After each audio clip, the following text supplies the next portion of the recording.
وَمَن يُجَادِلُ اللَّهَ عَنْهُمْ يَوْمَ الْقِيَامَةِ، قیامت کے دن کون مجادلہ کرے گا اللہ سے؟ یہاں تم چھڑا بھی لو، حضور کو بھی فرض کیجئے، حضور نے فرمایا، یہ حدیث موجود ہے کہ میرے سامنے کوئی مقدمہ پیش ہوتا ہے تو کوئی ایک فریق زیادہ چرب زبان ہوتا ہے، اپنی بات کو پیش کرتا ہے اور میرے ہاں سے وہ غلط فیصلہ لے جاتا ہے۔ فرض کیجئے زمین کا کوئی ٹکڑا تھا اور میں نے غلط ڈگری اس کے حق میں دے دی، تو وہ سمجھ لے کہ چاہے میری عدالت سے ڈگری لے کر گیا ہے لیکن وہ جہنم کا ٹکڑا لے کر گیا ہے، زمین کا ٹکڑا لے کر نہیں گیا ہے۔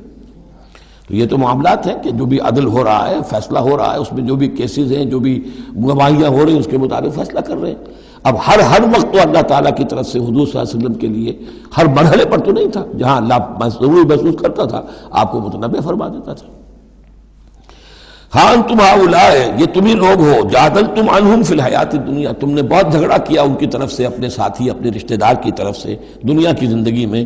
فمن یجادل اللہ عنہم یوم القیامہ، تو کون ہے جو اللہ سے جھگڑا کر سکے گا ان کی جانب سے قیامت کے دن؟ ام من یکون علیہم وکیلا، یا کون ہوگا جو اس کا کارساز بن سکے گا، ان کا وکیل بن سکے گا؟ وَمَن يَعْمَلْ سُوءًا أَوْ يَظْلِمْ نَفْسَهُ، اور جو کوئی بری حرکت کرے گا یا اپنے اوپر ظلم ڈھائے گا، ثم يستغفر اللہ، اور پھر اللہ سے استغفار کرے گا، یجد اللہ غفور الرحیم، وہ اللہ کو پائے گا غفور الرحیم۔